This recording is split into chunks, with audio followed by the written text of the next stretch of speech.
Well, good morning, everyone.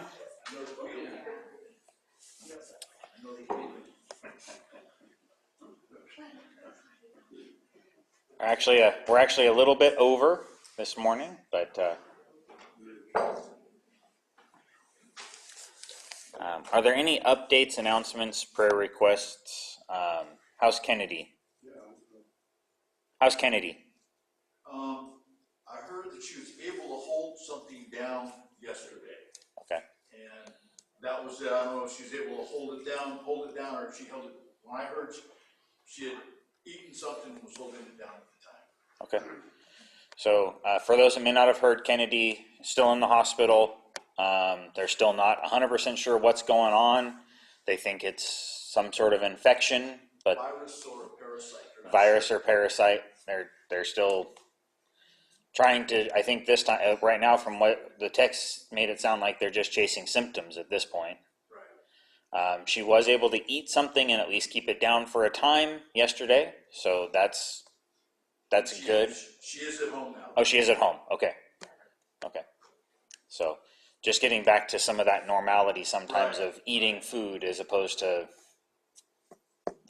getting nutrition some other way is sometimes even just comforting in itself. So, let's continue to pray for Kennedy. Lots of pain by what they're saying, and of course, just terrifying for someone that young, and of course for Megan and Kyle as well. Any other announcements or updates? My dad had a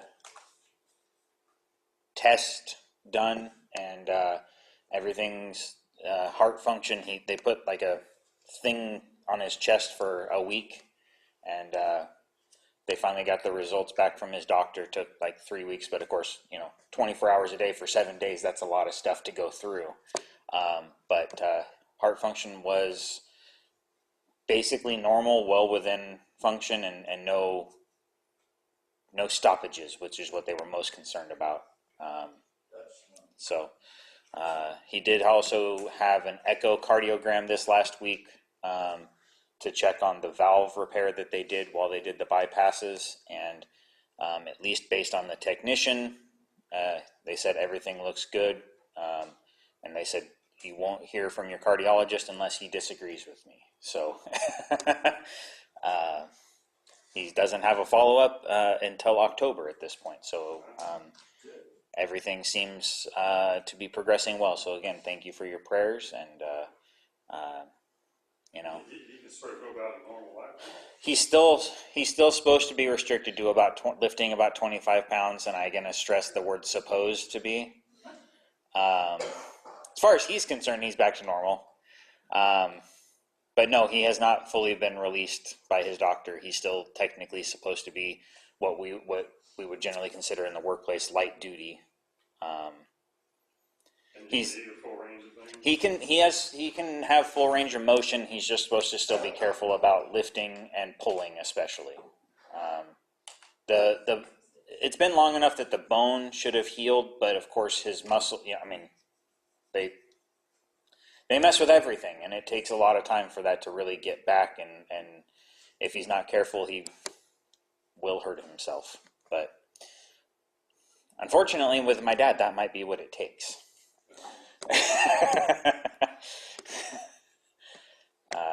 But no, he's doing real well. Matter of fact, he went out Friday and helped David out with some work for at least part of the day. So. And see, Mark and Beth are away this weekend and next weekend too.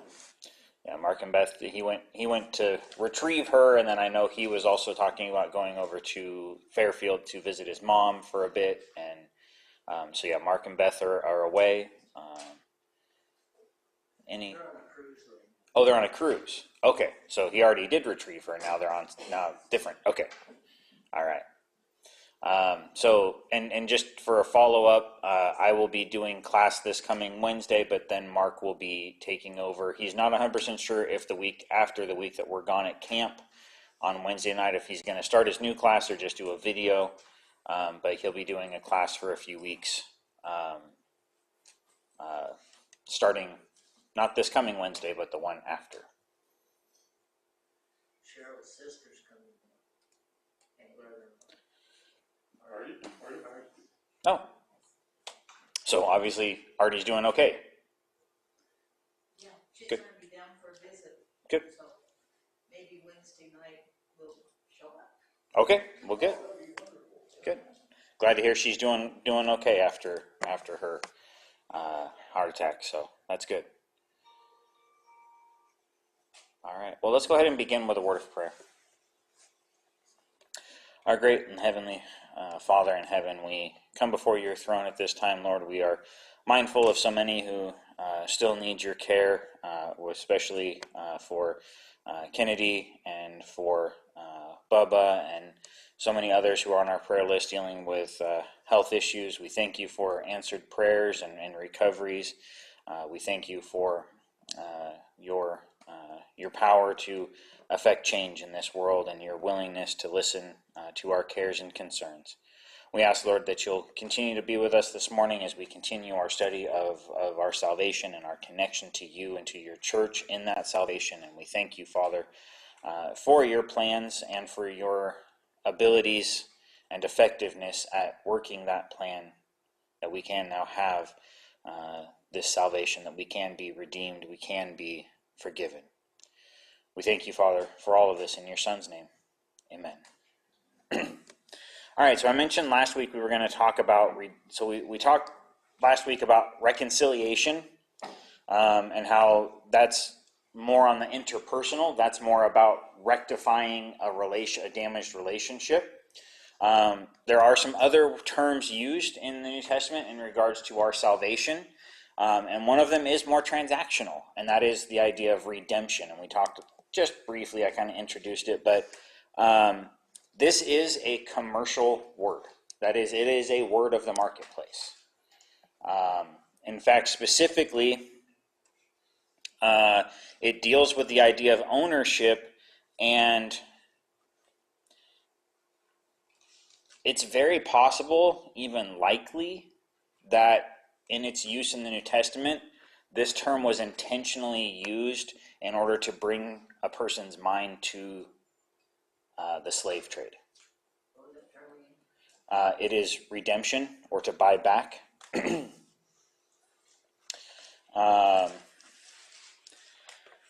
This was a term that was commonly used for purchasing back a slave or a captive. So it could be a captive of war, but it also could be maybe a slave that had gotten into trouble and you would buy them back to your service. It definitely has an idea of ownership, which of course is very fitting. For example, if somebody could open to 1 Corinthians chapter 6. Oops, excuse me.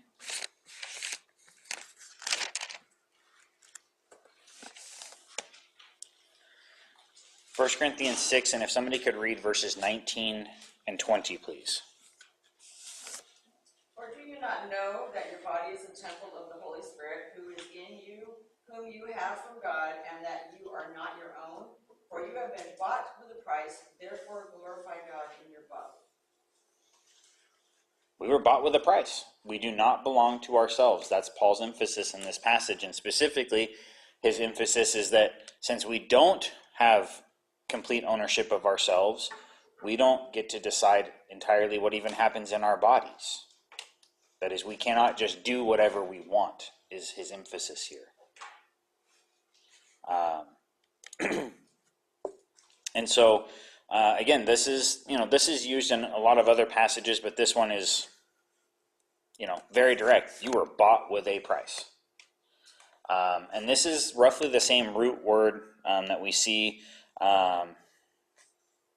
throughout the New Testament. Anytime it speaks of the purchase price, Peter uses it. It's also used in the book of Revelation. And then there's also, in this same kind of family of thought, although it's a different word, is the idea of ransom. That we have been ransomed. And for this, we can look at 1 Peter. Before we leave that passage, may I ask, in the New King James, stopped at where, and yours is, New American Standard. Yours stopped and said, glorify God in your body. New King James says, and in your spirit, which are God's. So does that not appear in the American Standard or New American Standard? No, give me a second here. Not in mine, and it's not a footnote either. So let's see. Let me pull up a text comparison here and see. Most likely what that's going to be is the basis for the King James and the New King James is what's called the majority text, Right. where other translations like the New American, English Standard, and others use what's called the I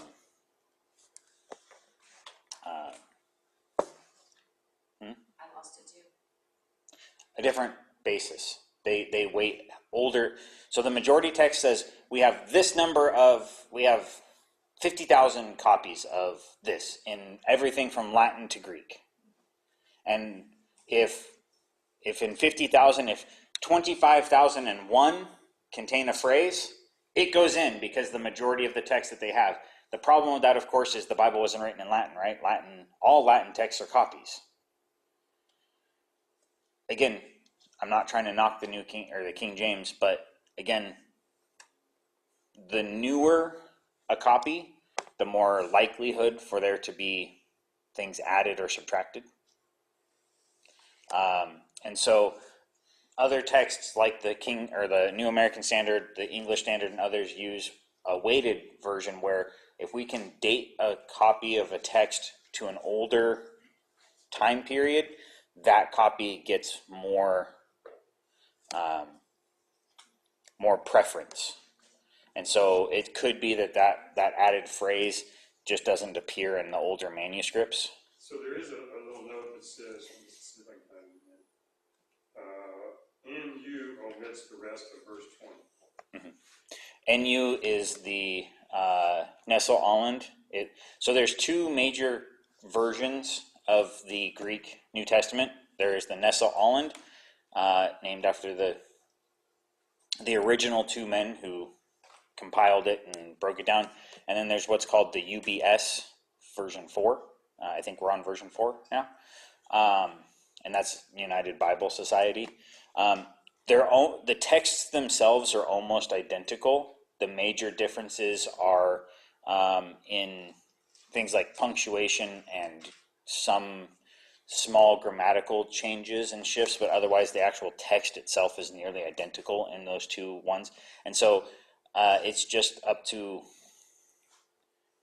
personal preference which one somebody might use as the basis for their translation. Nestle Aland, I believe, is on version 28, and the UBS, like I said, is on version 4, I believe. And the only reason that there are those different ones is, of course, we keep finding texts. And so as we find texts and maybe slight adjustments are made, once we reach enough things, they issue an update. Not that the text is being updated, but we have more information.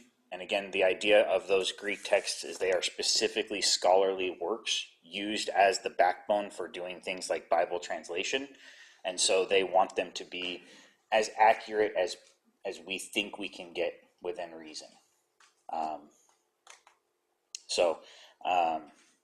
That is most likely, yeah. Well, your New King James specifically says that again, for those critical texts, came up with the phrase. For those critical texts, that is where they're going back and critiquing, okay, well, this Latin one says this, but that's Latin, so it doesn't hold as much weight as a Greek copy, for example. That's probably why. Because remember, don't forget, the King James Bible was translated specifically for the Church of England, which is essentially Catholic light. What I mean by that is essentially the Church of England is Catholicism with a couple minor changes that they wanted. Kind of like Lutheranism, also Catholic light. What's called Reformed theology or Presbyterians, also Catholic light. Remember, they were reformers. They were not restorers. They didn't have a major problem with the Catholic Church except for example, with Lutheranism, his 95 Theses. But other than that, they kept everything from Catholicism. And so with that would be a revere for things like Latin, the saints, all of those types of things. So a lot of those early Protestant denominations that we know of today are essentially just Catholics with a twist. And they even a lot of times share a lot of the same things. Liturgical clothing, for example, as well as what is called, well, they don't call them sermons, they usually call them homilies. And the idea is that for example, today, every single Catholic church in the world is studying from the same text. It's determined by the Catholic Church, and they're issued that once a year. So for June 22nd, this is the text. Now, that doesn't mean they're all hearing the same sermon or homily, but they will be read the same text. A lot of times they will be singing most of the same songs. And the homily or sermon will come from that same text. Obviously, each priest or whomever is going to put their own flavor to it, but all of those things are predetermined as a structure. And the Lutherans, the Church of England, or in America, the Anglican Church, it's the same thing. Actually, I take that back. It's not the same thing. Anglicans put the pulpit on the other side. Literally, that's the difference. I'm not even joking. I think Mormons do the same thing, don't they? Mormonism does a similar thing. And it's actually becoming even more popular amongst the non-denominationals as these multi-campus mega churches. Some of them will even live stream the exact same message. So there'll be like a head campus where like the one lead pastor preaches, and they literally will just project it for the congregation that's not at, say, the downtown LA campus. And then they might have somebody local that will do follow-up and some more, question answer type whatever. But yeah, that kind of uniformity is very common in the large denominational world. Yeah, and so again, the reason I bring that up is because, again, the Church of England, that's why it's called the Authorized Version. It was King James that authorized. This is the translation this is the English translation of the Bible, the Church of English. Doesn't mean that's the authorized version for all of the world. It means it's the authorized version for the Church of England. That's important because I've actually had people not understand what that means. But again, because they were essentially coming from a Catholic background, they also saw Latin as completely valid. And I'm not saying the Latin's bad. It's not. But again, the Bible wasn't written in Latin, it was written in Greek, so anything written in Latin is a copy. Anybody here ever made a copy of a copy of a copy on a Xerox? Doesn't start looking so great after a while, right? Well, same thing.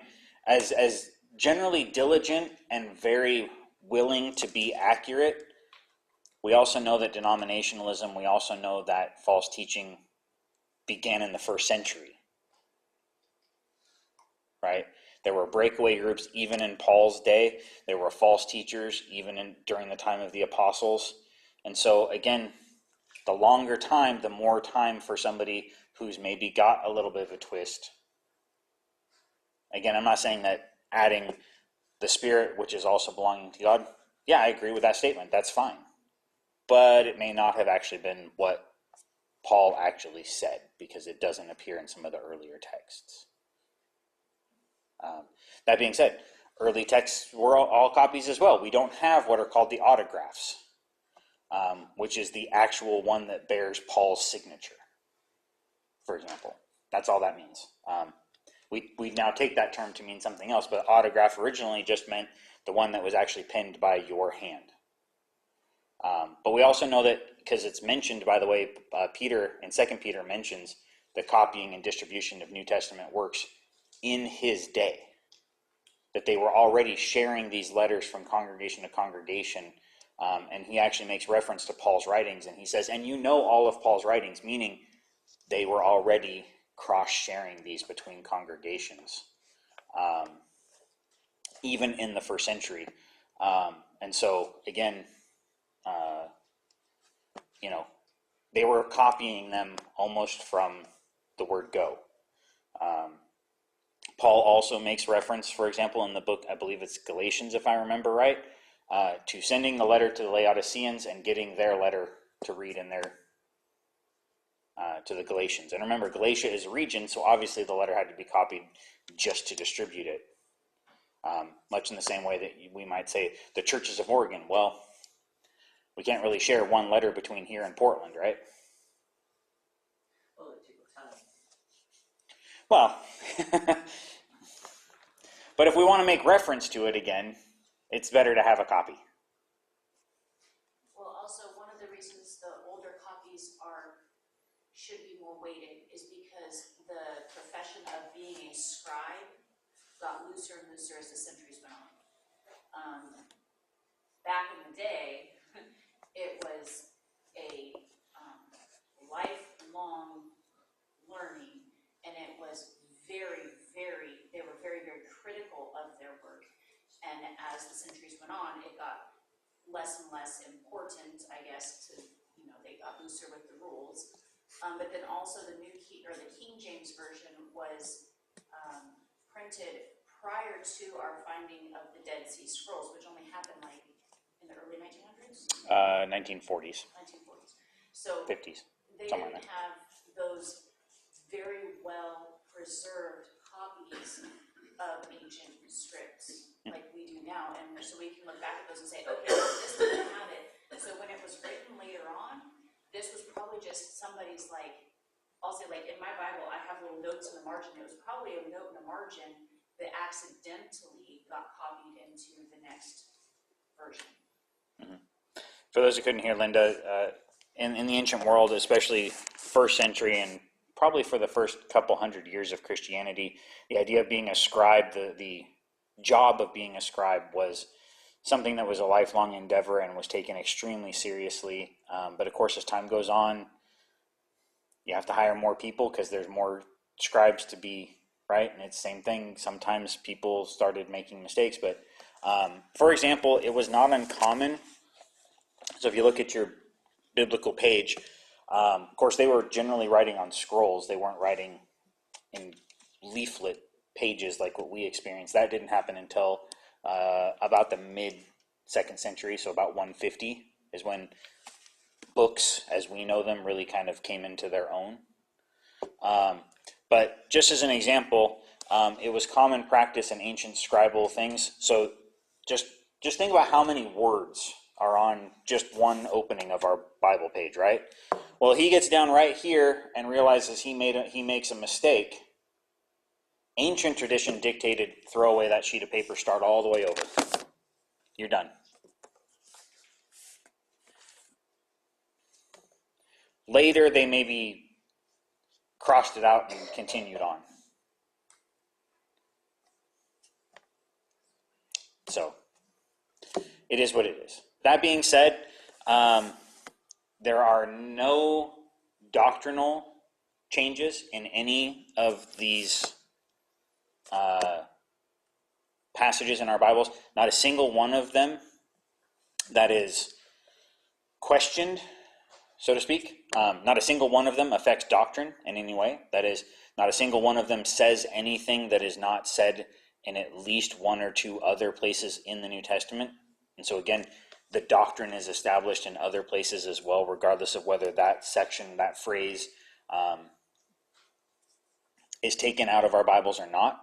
And even with all of the questions that now have arisen, they still account for roughly less than 5% of the text as a whole.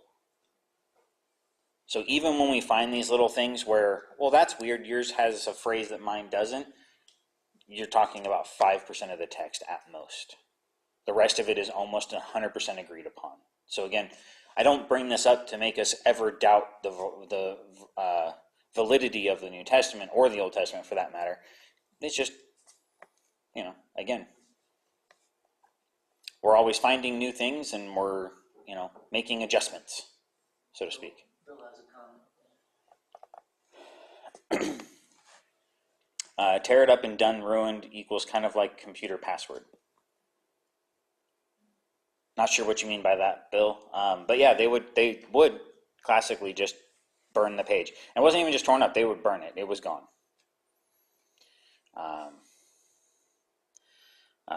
So yeah, again, things happened as time went on.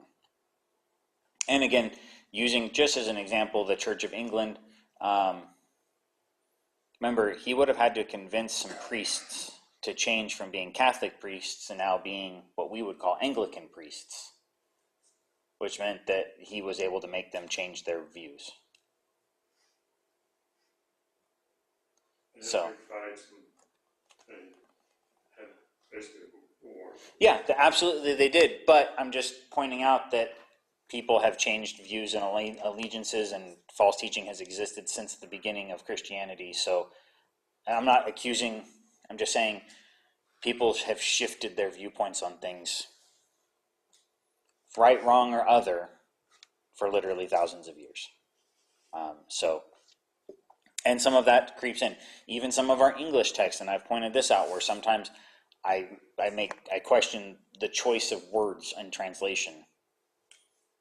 And sometimes that's because there's sadly a doctrinal basis amongst the translators, where they want something to sound a certain way.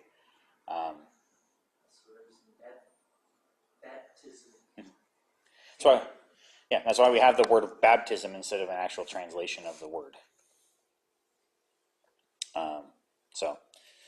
Okay, that was fun. But let's get back to our study. So ransom. We were talking about ransom, and this is again a different Greek word.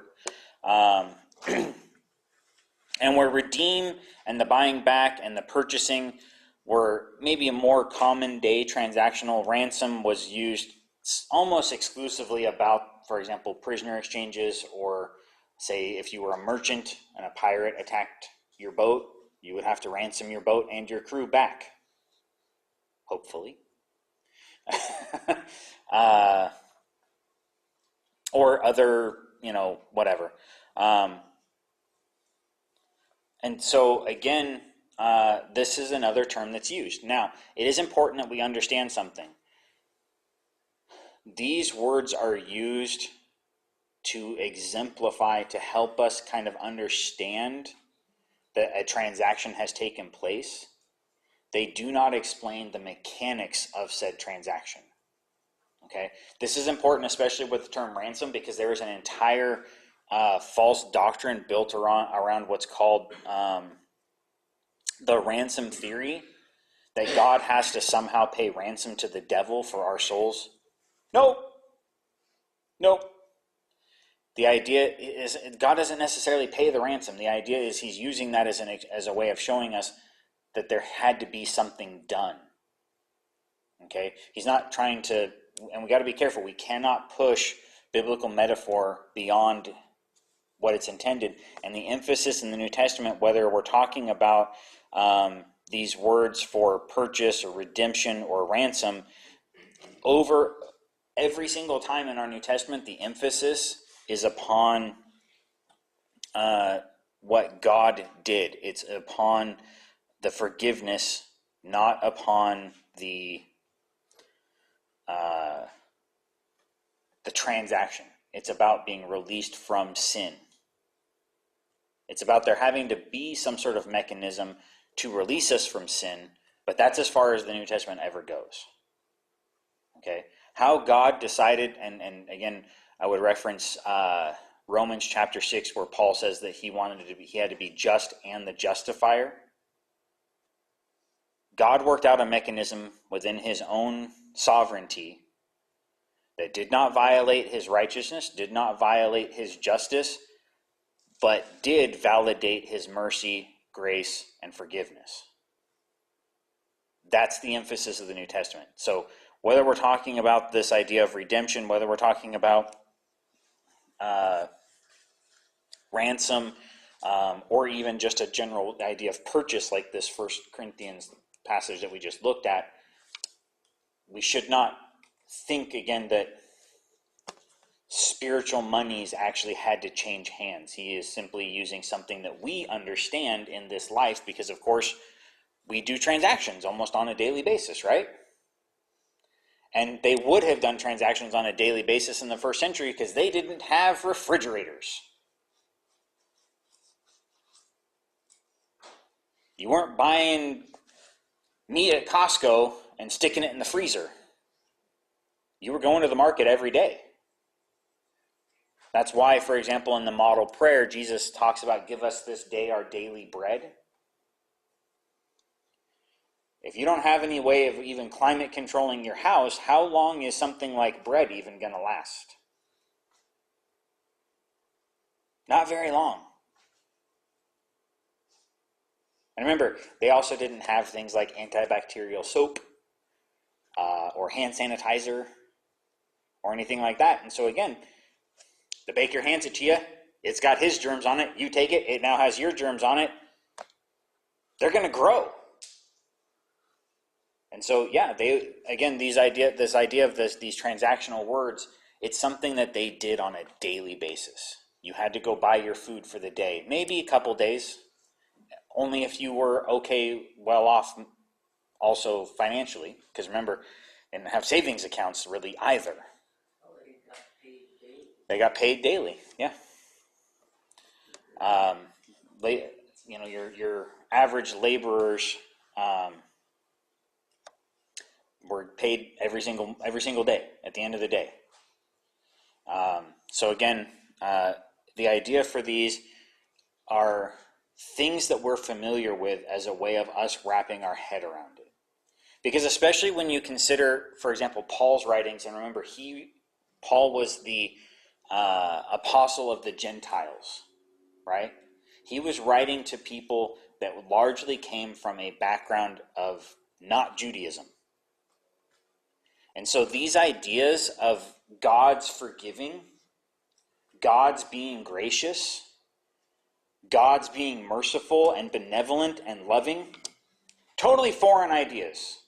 Or only one God. For that matter, only one God. But just even in his interactions with people, God, Yahweh, Jehovah, even Jesus himself, the Holy Spirit, all of them combined, their interactions with humanity, their treatment of humanity, their respect and love for humanity, completely foreign ideas. And so these usages of these transactional words were to help them understand how God did it. Or what God did, not necessarily how God did it. I misspoke. Because again, we're not given the mechanism. We don't understand the mechanism of baptism, right? We just know that it works because God says it does. And specifically in Galatians chapter 2, he says, faith in the working of God in baptism is what makes it work. We're going to get to that. But it's just another one of those things. We're not told how this action equals this. We're just told by God that it does. Because it's what he is okay with. It's the same thing. How does killing an animal take away adultery? How does killing an animal take away the guilt of murder? It doesn't on its own, except for God said it did in the Old Testament, right? The prophet Hosea, when God told him to take Gomer, a harlot, for his wife, chapter 3, and the Lord said to me, go again, love a woman who is loved by a lover, and basically talking about him buying her back, and comparing that to Israel and God's mercy on Israel. And this just kind of goes along with what we're talking about. The example of Hosea. Yeah, again, God wanting that relationship, even though it was at times painful to him to maintain his end. That chapter 3 in Hosea says, afterward the children of Israel shall return and seek the Lord their God and David their king. They shall fear the Lord and his goodness in their latter days. But just a comparison at that time to Israel, poor Hosea, that would be, pretty hard. pretty much all of our writing prophets had horrible lives, to be perfectly honest.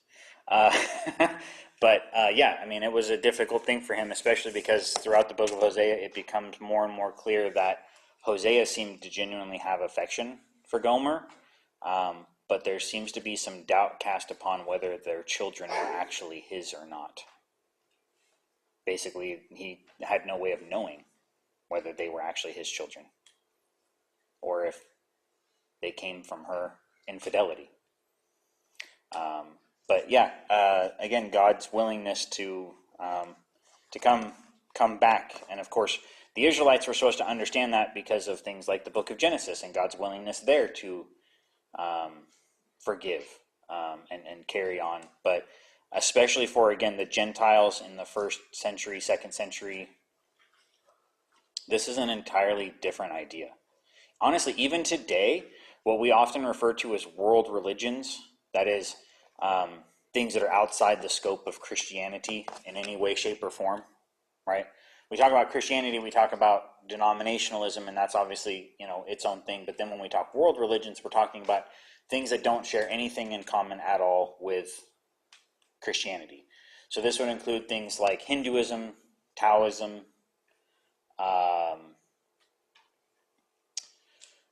Islam. Islam's a weird one because they claim a connection back to Abraham, but they don't, and they claim a reverence for the Bible, but they don't actually follow it. So it's kind of a mixed bag there.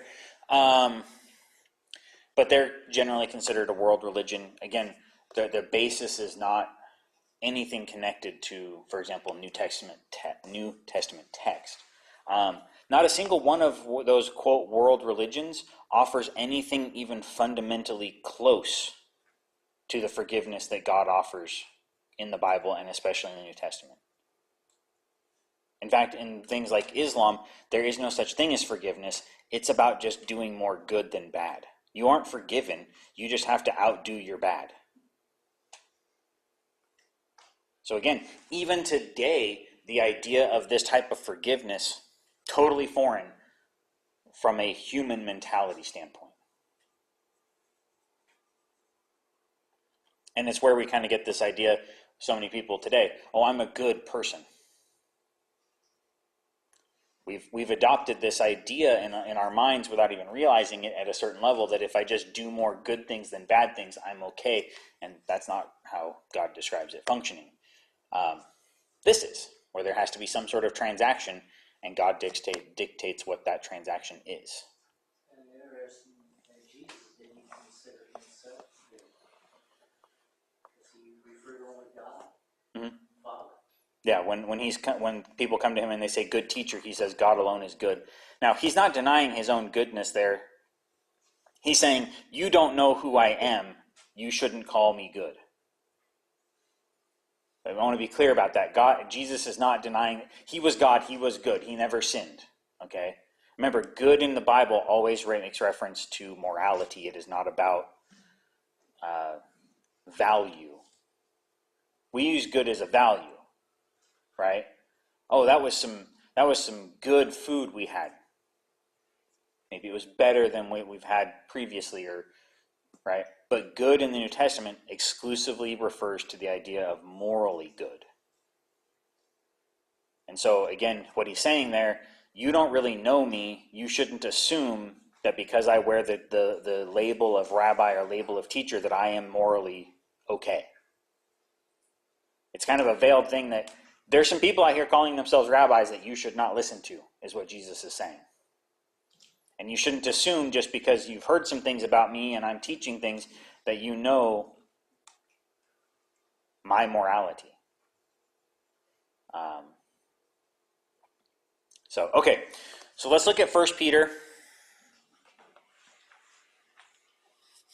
And if somebody could read 1 Peter chapter 1, verses 17 through 21.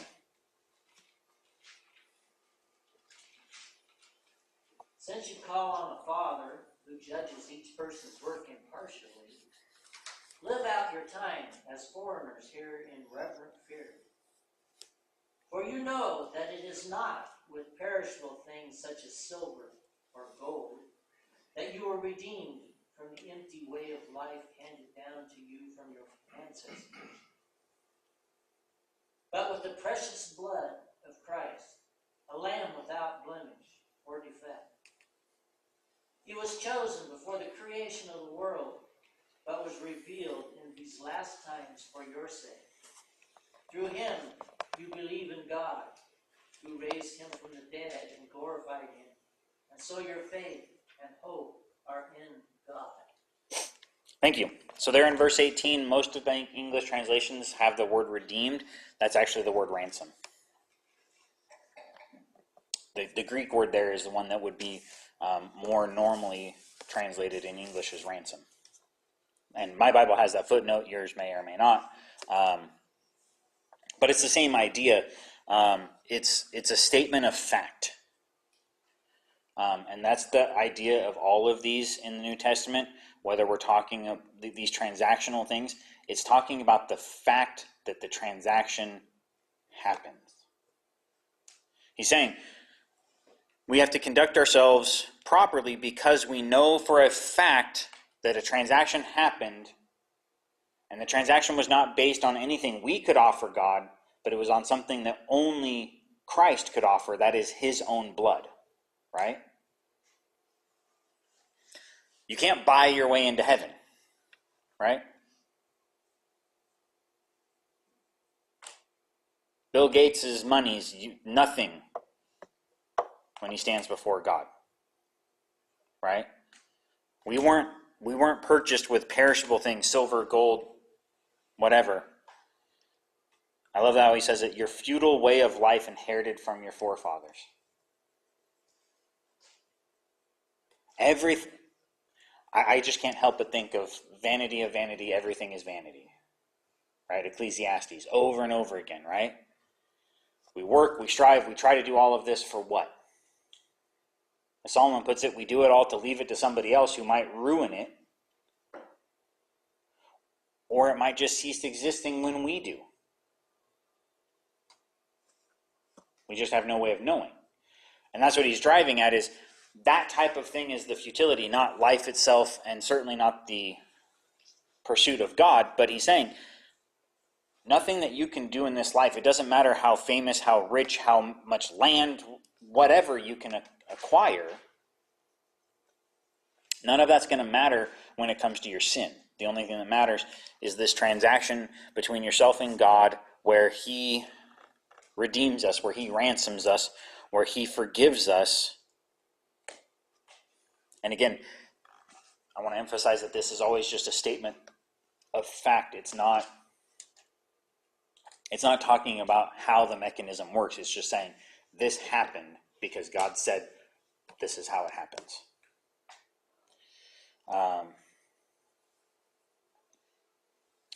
All right.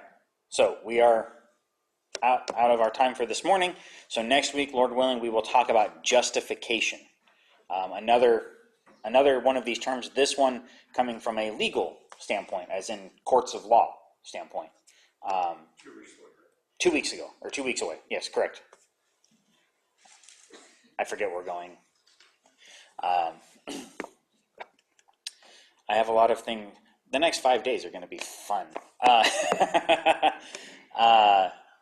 Okay, 2 weeks. We'll talk about justification. And again, these are all tied together because these are all terms that are used to talk about this same thing.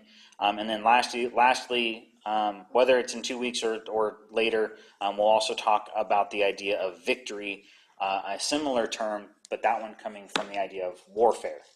So all of these tie together to, again, emphasize various aspects or various ways of looking at our salvation as given by God.